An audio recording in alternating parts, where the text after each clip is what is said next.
Hey guys, welcome to the show. I've never called it that before. Not sure why I said that. Actually, today it might be a little bit of a show. My name is Sam. This is Bolt from the Blue Tarot. And today I was guided to use some really interesting divinatory tools. I don't know how this is going to go, but what I have are um, these divination ink blot scrolls I made, a bunch of what I've come to call tea tabs, these little messages from tea bags that I like, and a bowl full of crystals. So, and yeah, before we hop into that, I'm going to eat this yellow apple and let you know what it's like. I started last summer to do this thing where I was like, why haven't I tried all of the fruits in the grocery store? Like, there's a bunch of fruits here, and I don't know what half of them taste like. I only buy the same ones every time. And I was like, I have to fix that. I hope it's not because I'm going to die soon. Do you think that's it? I would know, right? Anyway, I'm going to eat this yellow apple, see what it's like. Here's my expectation. And I'm trying not to have too many. When I bought it, the person who was helping me bag up my groceries was like, I didn't know they made yellow apples. And I was like, yeah, this is going to be wild. Do you want me to stick around and eat it? And I can let you know what it's like. And she was like, no, wash it first, which I thought was an interesting response because I was mostly joking, but she was very serious. You should wash it first, which I have. But I asked her what she thought it would be like. And she said, I think it's going to be sweet. It's called an opal apple. Opal. My expectation is that it will be sweet, like she said. I also think it's going to be a little bit mealy. What do you think? I think mealy is the correct word to describe like a pear, that texture. It might be a little mealy. Let's see.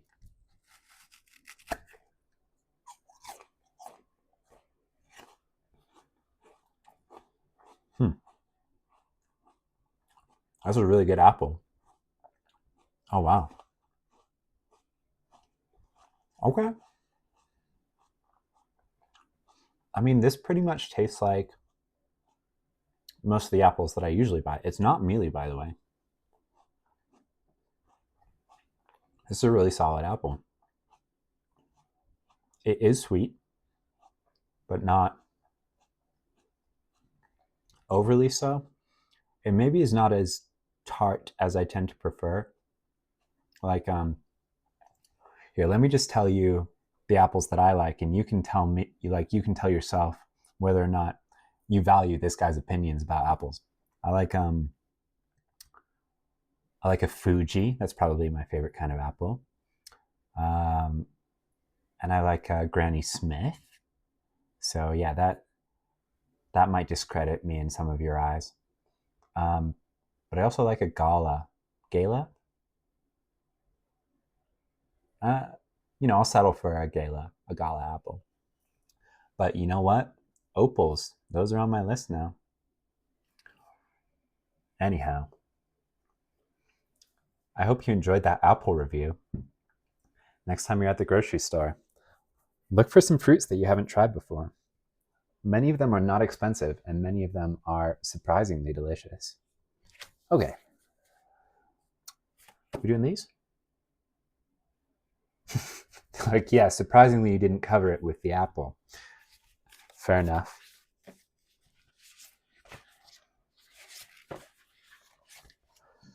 All right, let's see.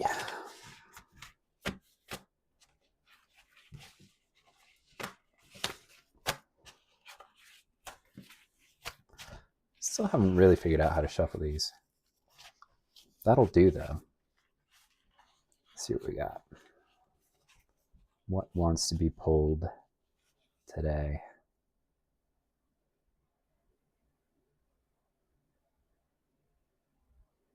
Yeah, okay, I think this one.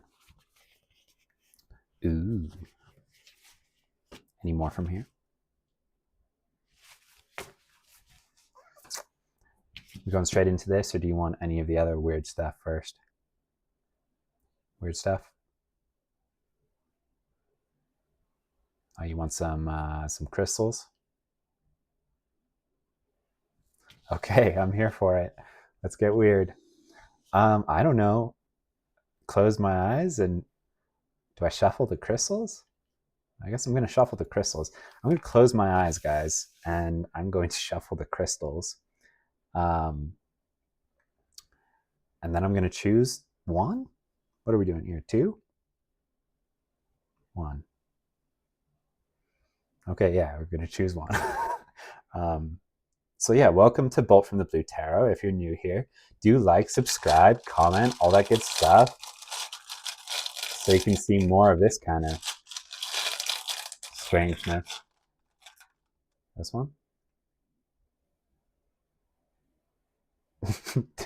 They're like, yeah, sure, go with that one.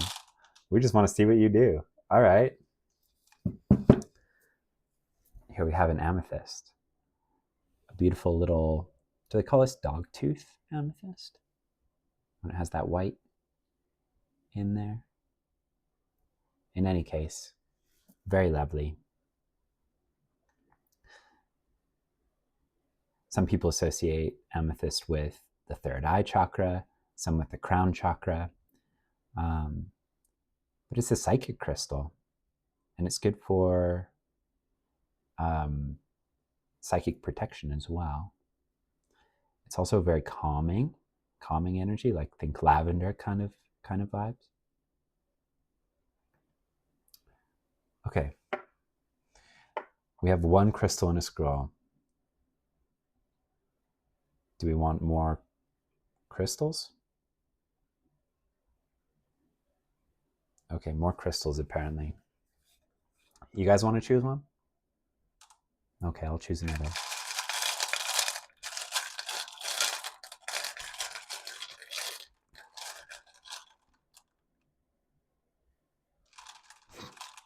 Not that one. This one. Gotta shuffle some more. Can I say this is maybe the silliest thing I've done on the channel. I love it. This one? No.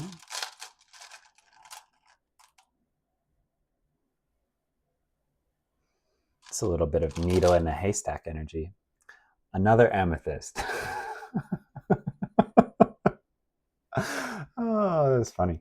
Okay, this one's kind of a dark, this first one was dark purple, right? Like you can't see through it, opaque.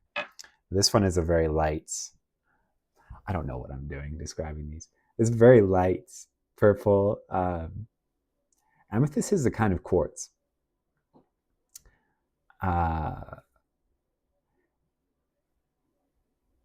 Quartz, I'm being guided to say, is one of the few crystals that you could put into what is called a crystal elixir, which is just water that is charged with crystals. And you can do this a couple of different ways. One method is like you keep the stones in some sort of contained, like sealed off thing, like maybe in glass, and you put it, like submerge it in the water that you plan to drink somehow. But if you have a perfectly smooth quartz crystal, like a tumbled stone that has that doesn't have any like cuts into it, any abrasions, and you wash it, you can be fairly certain that that quartz family crystal, is not going to leach anything toxic into your water, so you can actually directly put the crystal into water. And you could make a bit of you can make an elixir for whatever you want. The idea is you infuse the water with the energy of the crystals. Or ask for this to occur. Ask your crystals nicely. Be nice to your crystals. And with amethyst, I would expect a psychically protective elixir, something for the third eye, something to enhance psychic abilities, but maybe also something quite calming.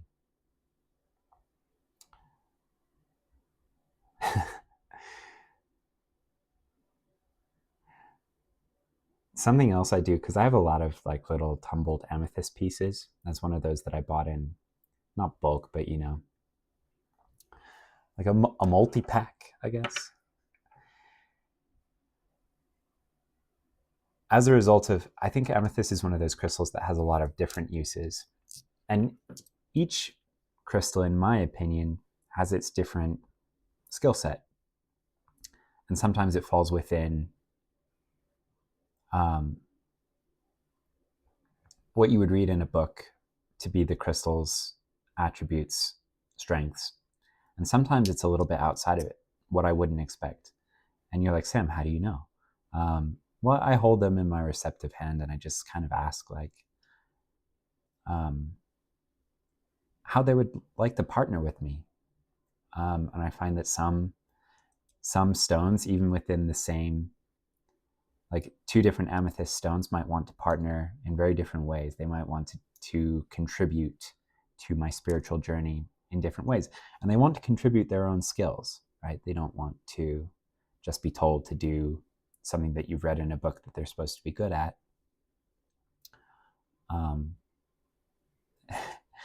They want to do what they're best at. So, you know, some amethyst I would put in like, I'll make up like a little drawstring pouch that has like bedtime crystals for psychic protection in dreams and journeying and relaxation. And I'll like ask the crystals which ones want to be in that kind of a pouch, which would like to contribute in that way. And some amethysts very enthusiastic about that. Some not at all. So I don't know. Am I getting this? Is there more to be said about the crystals? Covered it. Cool. Or do you want more crystals? Okay, more crystals. But if it's an amethyst, I quit. Oh, it's funny.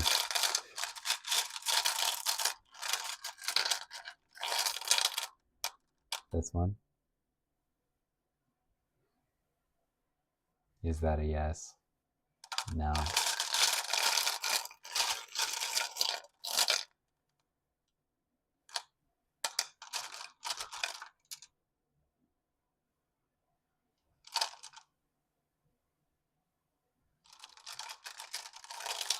This one. There's a lot of green crystals in here. There's a lot of aventurine mixed in with a lot of jade. But I think this is... Yeah, this is jade.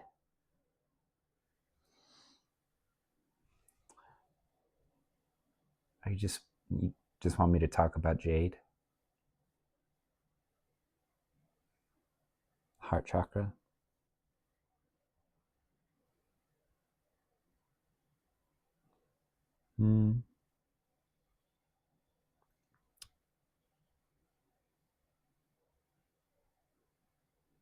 So jade is a very healing and, again, calming energy. The first experience I had with a crystal was with a jade crystal. I should grab it.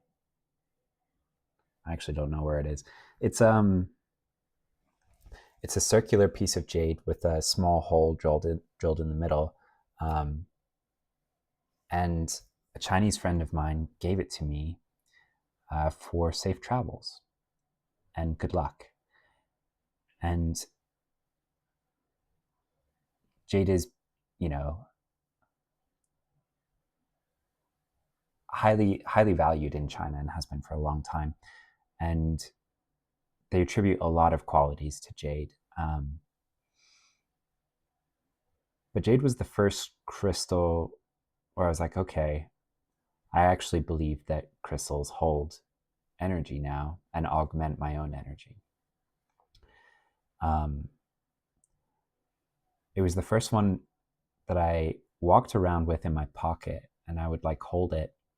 And I realized that my emotional reactions, my negative emotional reactions, were softened quite a bit. I was calmer and I reacted more calmly. and this is not something I had expected from it. I had put it in my pocket thinking like, this is a good luck stone. It will bring me luck, right? Lucky energy, abundance, prosperity. But I didn't notice any of that. But what I did notice was I was just slower to react. I was more responsive and less reactive.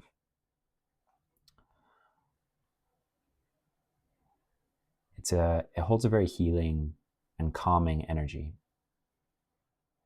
which may be the overlap with the amethyst here. There's something here for you about calming, soothing, lavender sort of energy. Jade is also a stone that I associate personally with Archangel Raphael, who is the healer, the doctor. And his presence is very soft in my experience.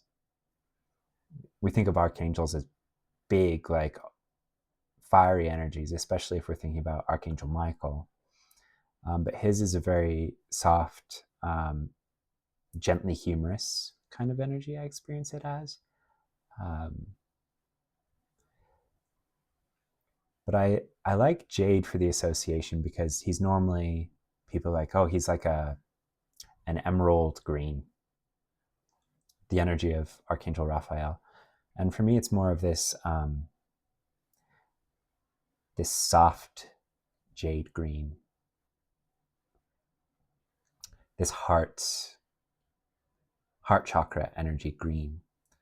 Whenever I'm asked to picture the heart chakra green, I picture like a jade type green. This I guess what it is like a matcha latte where it has the it's like a soft pale green, soft smooth pale green.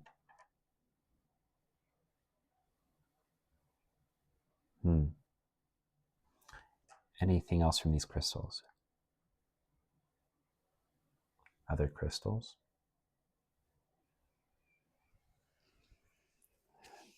This reading might be all crystals. I don't know when we're getting to the scroll here.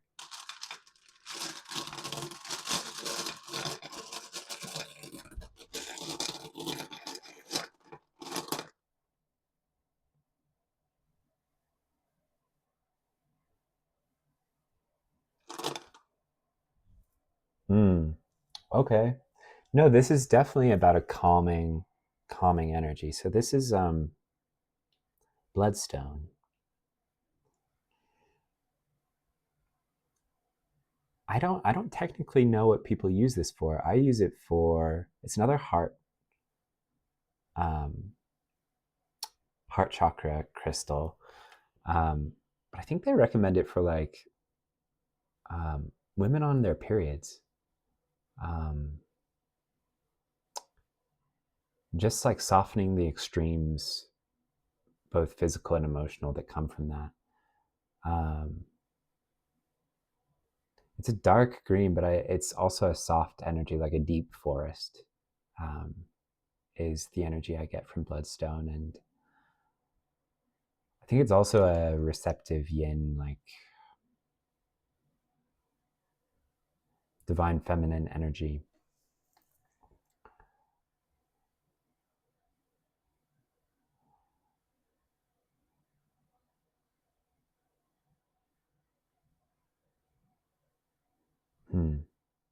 Just big, soft, healing, calming energy, heart-centered energy.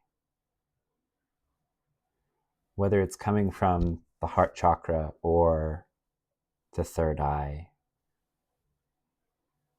I think there's an encouragement to be soft,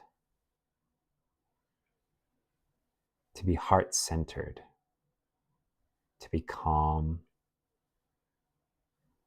soothing and soothed. To seek out these energies as well.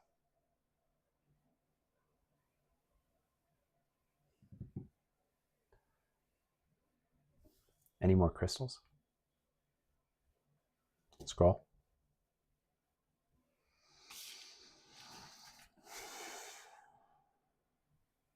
These related.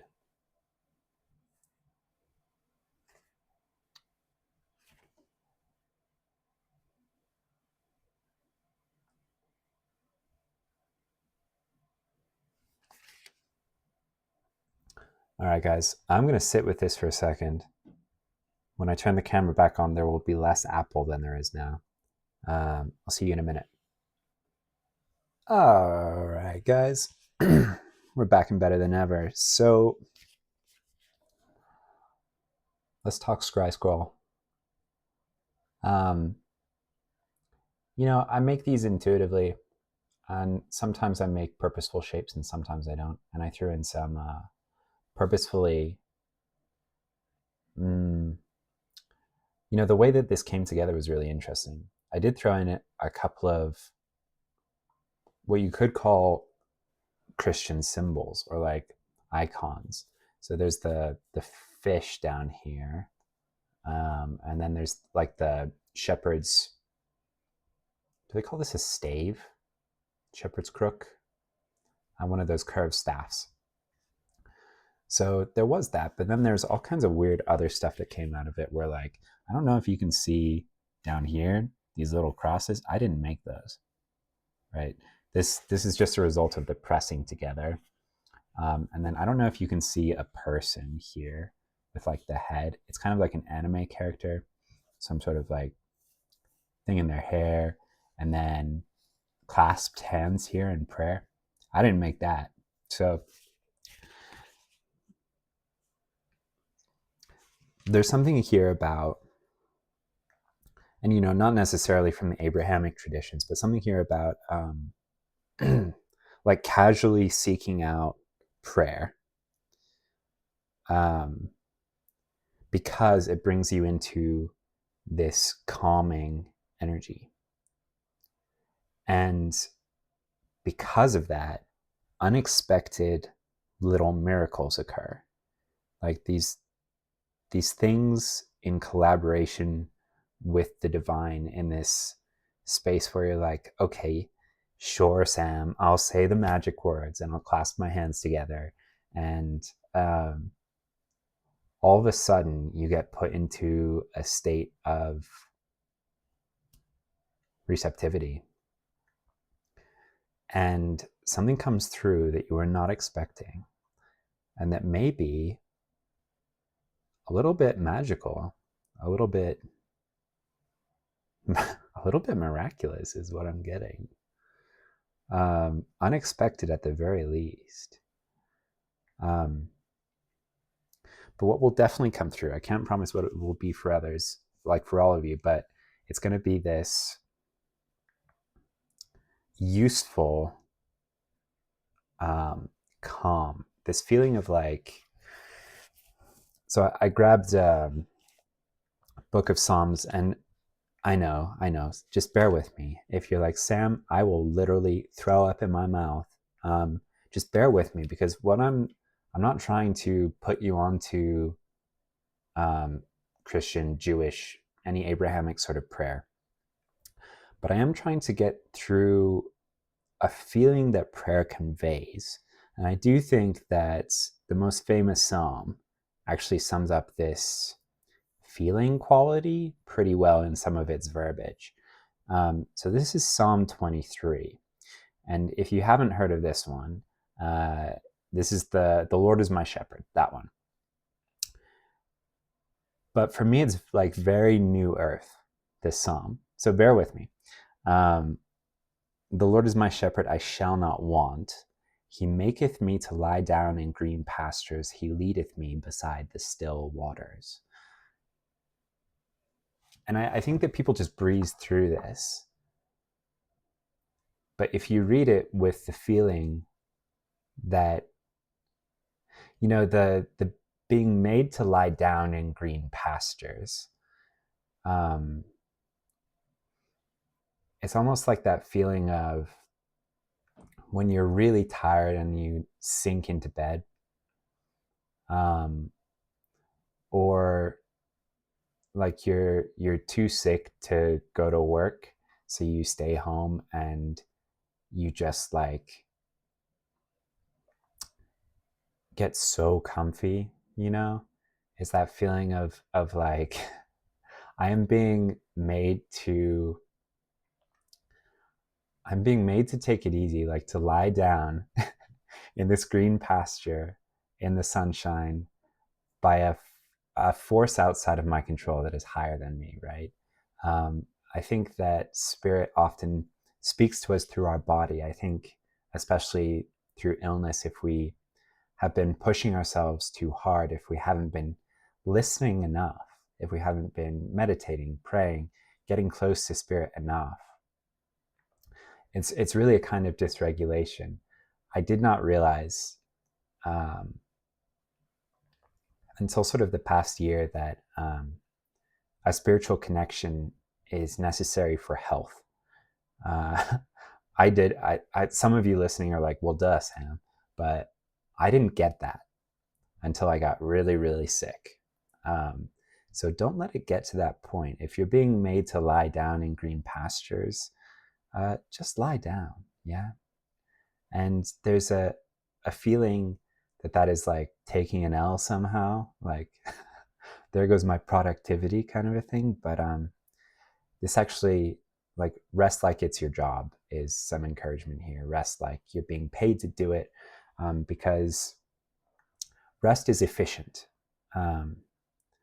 Rest is beautiful. And if you approach it as though you are lying down in a green pasture, that you are, as you drift into a restful nap during the day, that you are being led beside still waters, right? Like, how does that reframe that feeling for you? Does that make it something that you want to fight, or does it make it something that feels both natural and divine? There's this element where we're like, okay, there's my body and then there's spirit, but they're, in this human experience, they are one. And this restores your soul. Like it's really, really healthy. And the rest of it is just about knowing that you're being led in a useful way, that you're being led in a calm way where you don't have to plan or worry. That you shall not want, right? Like everything will be provided. But if you're being guided to rest, then it's time to rest, right? Like a season for everything kind of stuff.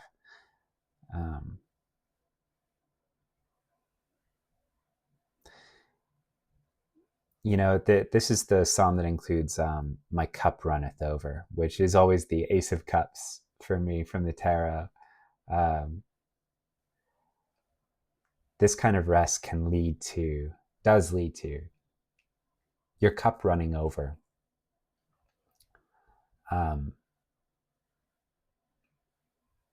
Restful prayer energy is what this is. There's really no other way for me to articulate it. And that's how it's being presented to me.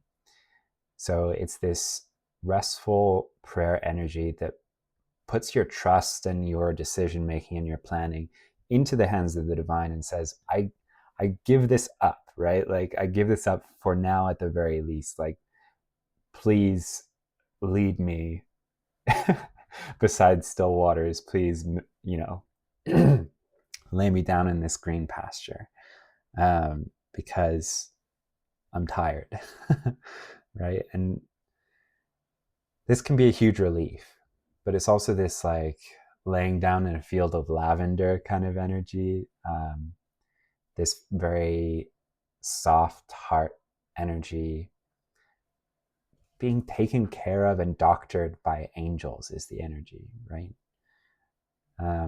I don't know why, but that's what's coming through for you. I mean, I do know why. It's productive for everyone, and it feels amazing, quite frankly. There are meditations you can do if you're not into prayer.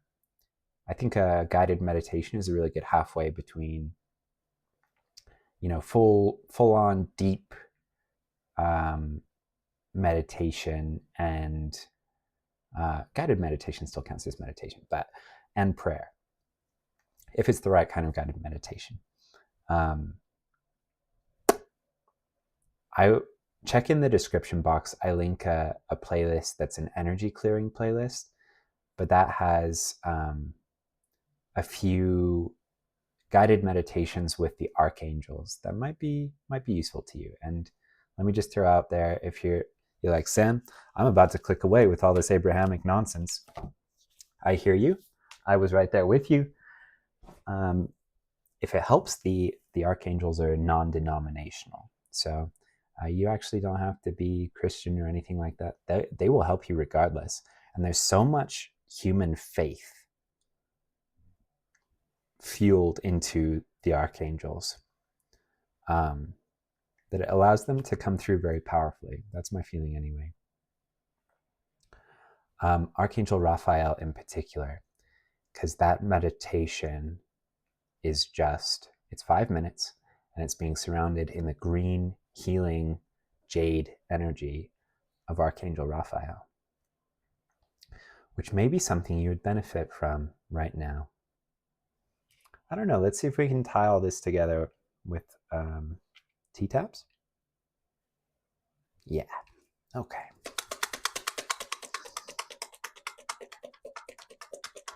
And you know what? I think this reading is a really good case in point where, like, I didn't know how this was going to go. You know, I think a certain kind of person, if they had the faith to and go into this reading, upon drawing the second amethyst, would have been like, this is bunk, like, screw this, and stop the video. But, you know, just being receptive and having faith and knowing that, I don't know, the stakes are kind of low, right? It's just life, right? It's just life. It's a productive energy. It's useful. Let's see. What wants to come out here? Is it this one? This one?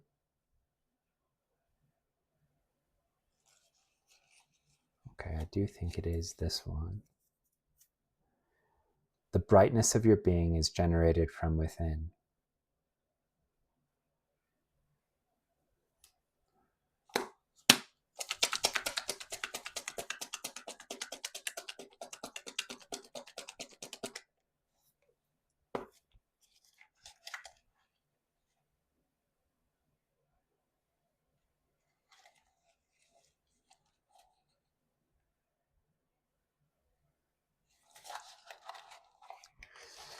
Oh, they're getting picky. Is it this one?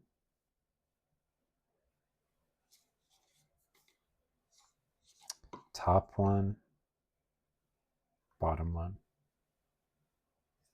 Okay, getting this one. The heart sees deeper than the eye.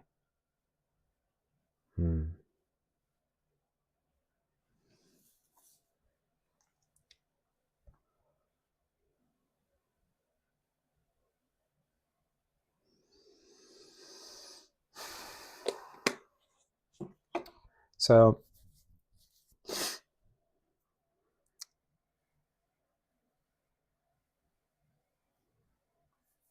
you know, if you stuck with me this far and the Abrahamic traditions are not your thing, you might dig this. So in the book Psychic Witch by Matt Auryn, which is a book about witchcraft, but, you know, that's a scarier word than the actual practice. He talks about how to draw on energy and kind of draw it down from above, up from below, from the core of the earth, from the stars, these big sources of energy, and to kind of concentrate it in the heart space, the middle of your chakras, the center of your being, this very intuitive heart center. And this being like I imagine it like a cup, like a physical goblet. And as I draw in energy, it fills up the goblet to overflowing, and my cup overfloweth, right? And that's the feeling of being fully charged, part of nature, fueled by the energy of Mother Earth, the energy of the stars. And I'm just getting like so much supportive, like ethereal energy from this reading. But with the brightness of your being is generated from within. There's some emphasis here so that someone can understand like the importance of the heart space, not just in terms of it being the intuitive center, with the heart sees deeper than the eye, this kind of lie detector, this intuitive litmus test. It's more than that. It's like it is the intuitive brain, if you like. It's connected to the divine. Like, okay, I'm being asked to.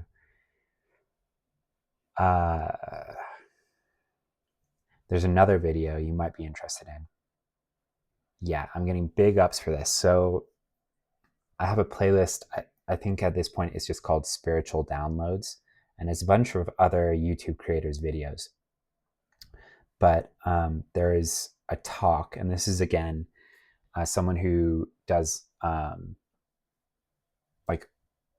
witchcraft videos on YouTube. Sorry guys, I'm in like a light trance and I'm trying to remember his name.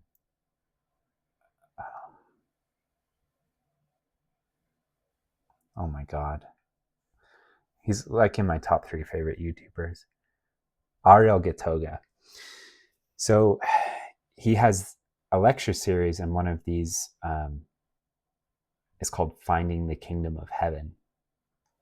And he talks about how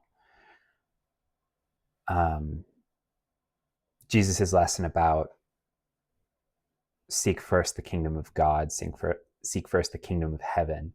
It's like it's in this heart space, and it's only in quiet, in prayer and meditation that we can properly converse with the heart space and reside in it, in the kingdom of heaven. And from that space, we can make intuitive decisions very easily, very fluidly, very naturally, in line with the natural divine way of things, in line with the power of the universe.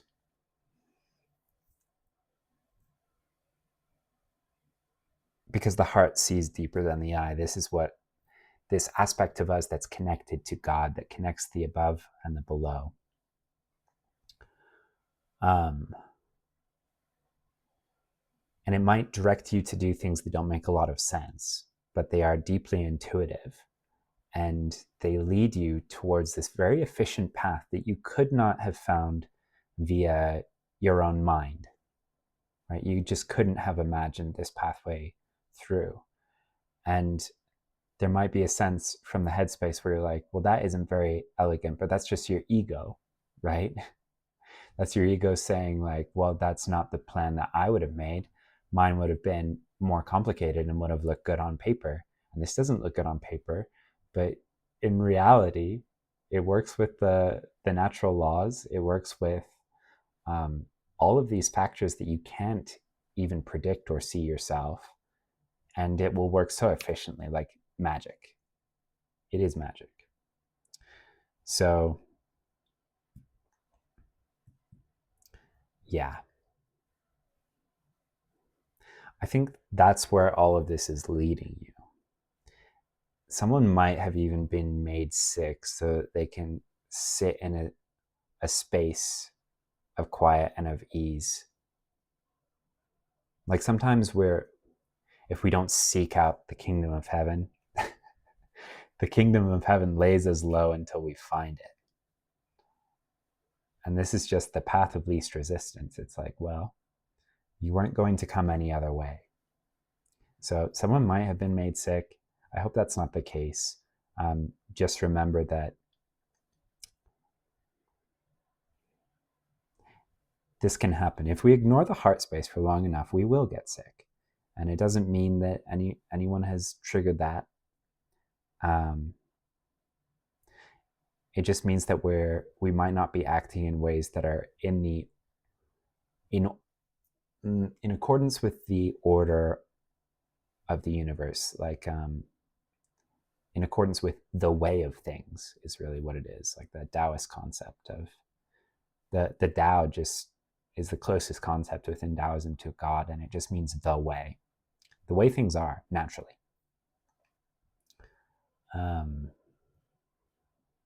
Okay, any other T-tabs?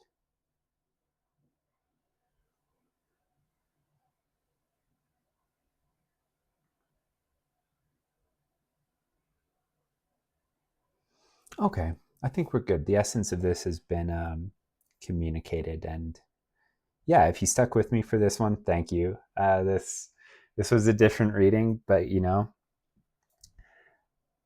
there's a certain way that I could decide I'm only going to use these 3 decks because I like them. My ego likes them. I like the way that they look. They're shiny. They're beautiful. I like the art. And I want to look like an expert tarot reader with my neat decks that match my aesthetic. But it would limit the messages I could convey. And the messages that I deliver might be more contrived, even if they look prettier on the surface. And they might not be the ones that need to be delivered in divine timing, right? Yeah, so this might lead you to some strange places when you make decisions intuitively from this heart space. But they're going to be sweet. They're going to be delicious. You shall not want. And things are going to go really surprisingly, miraculously, and well. So yeah. Yep, nope. Check the description box for those playlists that I mentioned, and enjoy living from the heart, guys. It becomes so gleeful once you realize how easy it is and how much you were working before for so little. It just is such a relief, honestly, over time, once you learn to let go, which you will. You will. You are being invited to, and I hope that you do. All right, guys. Take it easy, and I'll see you in the next one.